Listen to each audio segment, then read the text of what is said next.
Good day and welcome to the topic 7 of our module 1 on antimicrobial agent.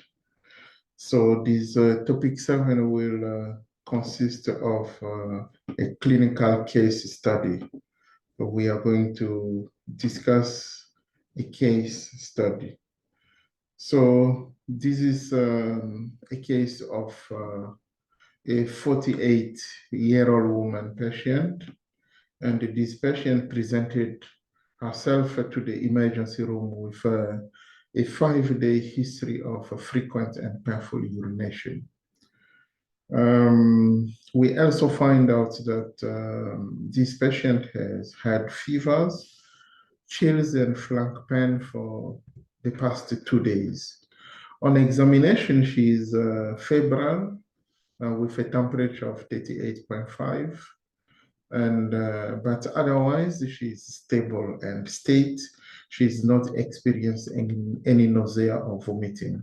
Her urine dipstick test is positive for leukocyte esterase. Urine analysis and the urine culture were ordered, and her past medical history is significant for 3 urinary tract infections in the past year. So each episode was uncomplicated, and the patient was treated with trimethoprim, sulfamethoxazole, and promptly resolved. She also has osteoporosis, and for which she takes a daily calcium supplement. The decision is made to treat this patient with oral antibiotics, although we know that this is a complicated urinary tract infection, but we want to use oral antibiotics with a close follow-up. Given her history, the question is, what will be a reasonable empiric antibiotic choice? And depending on the antibiotic choice, we want to find out if there are any interaction, with the daily calcium supplements that this patient is taking. Okay, so let's go back and try to understand this case better. So here we have a female patient. We have a female patient. This patient is 48 years old.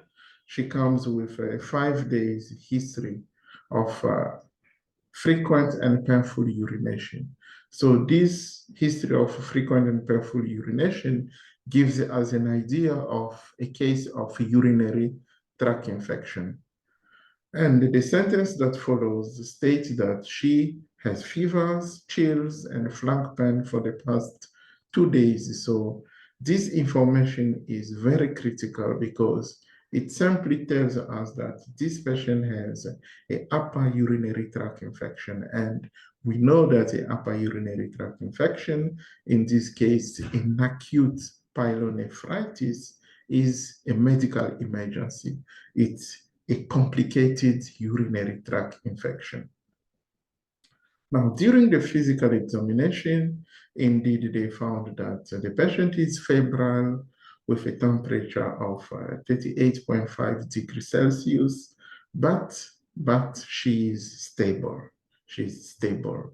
And to confirm that, they found that the patient is not having nausea or vomiting, because when a patient with acute pyelonephritis develops those signs, it means that the situation is worsening. But they say this patient is still stable. And they did her urine dipstick in the doctor's room. They found that it is positive for leukocyte esterase. Now, leukocyte esterase is an enzyme. We know that leukocyte esterase is an enzyme, and this enzyme is released by white blood cells or leukocytes. So if you found it positive in the urine, so positive leukocyte esterase test in the urine sample, it's an indication for a bacterial infection. And they ordered urine analysis, they ordered urine for cultures, and they have now to start this patient on treatment because it's In acute pyelonephritis, we have to start with an empirical treatment without waiting. Okay. But then we found another important piece of information here. They say that her past medical history is significant for 3 UTIs in the past year. So this information is quite critical, although the paragraph that follows try to make us at easy because they say that each of those uncomplicated episodes that this woman had previously were treated successfully with trimethoprim sulfamethoxazole. So this information at least make us feel a bit better. So the patient, so here, just to try to summarize this so far, we have a 48-year-old female. This patient has, in her past medical history, she had cases of uncomplicated UTI, but for the past year, she had 3 episodes of this. And those episodes were successfully treated with trimethoprim sulfamethoxazole. Now she is coming with all the information that we have gathered. They indicate that this patient has an acute pyelonephritis. And we are going to make a decision to treat her with oral antibiotics with a close monitoring.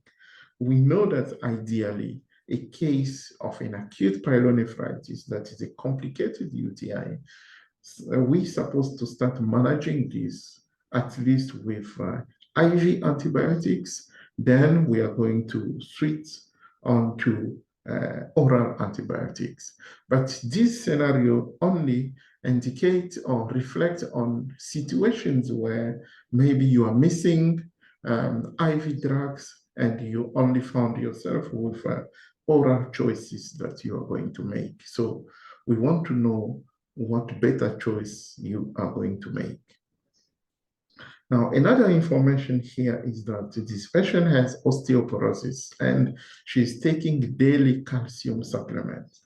It simply means that the choice of antibiotics that you are going to make need to take into account the fact that this patient is taking daily supplement of calcium. So the decision need to take this information into account. And so the question then is, given her history, what will be a reasonable empiric antibiotic choice that can be made? And depending on the antibiotic choice, are there any potential drug interaction? Okay, so you have 30 seconds to think about this case and come out with your plan in choosing appropriately any antibiotic that you are going to use in this case.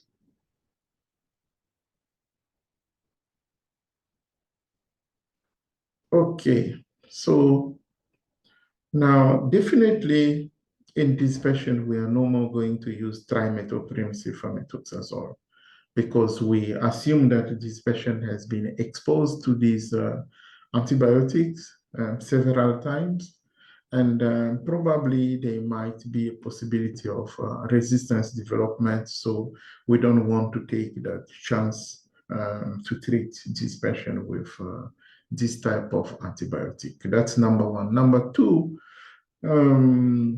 we say that ideally, a case of an acute pyelonephritis, if you have everything that takes in place, you have all the necessary antimicrobial agent in your facility, the ideal situation is that you need to start this patient immediately on IV antibiotics like your IV ceftriaxone, a third generation cephalosporin like your ceftriaxone. That will be a better cover, but sometimes you can also use a second generation cephalosporin like your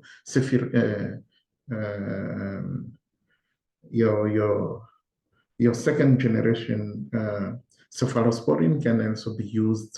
That can also be the IV one, that can also be a better option. But we have more the third generation cephalosporin that have a better cover for both gram-positive and gram-negative bacteria. And so you can start with IV drugs. Then when you have your result from the lab, you can then de-escalate and start using your oral drug that will be more targeted to the bacterial agent that will be isolated, since you will also have the susceptibility patterns result.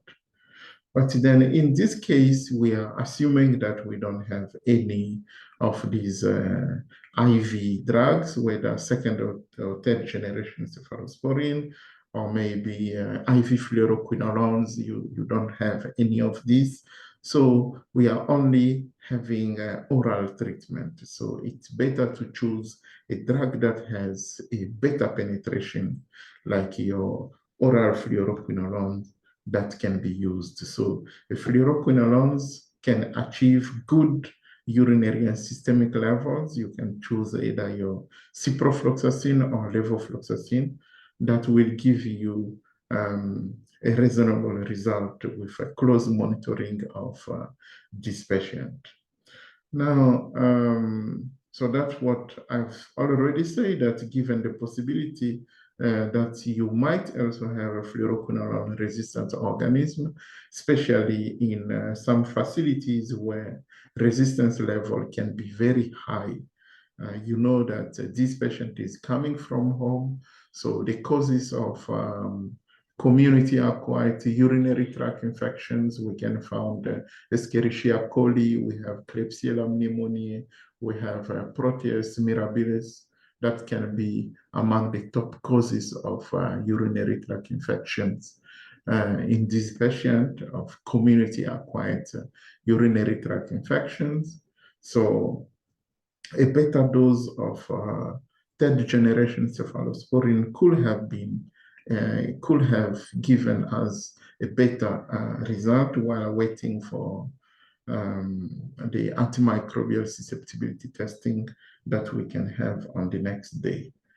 But since the scenario says that we don't have any parenteral drug, then we are going to rely on ciprofloxacin or levofloxacin oral treatment. Then we already say that we are not going to use trimethoprim sulfamethoxazole because that antibiotic has been used several times already, and there is a possibility of this microorganism developing resistance to this antibiotic. So the patient also is taking calcium supplement, and we know that calcium supplement can impair the absorption of oral fluoroquinolones. So what we are going to advise this patient is to take his oral fluoroquinolones 2 hours before or 4 hours after her calcium supplement. And because we need to avoid that this cation can significantly impair the absorption of the oral fluoroquinolones. So this is how you can approach this case.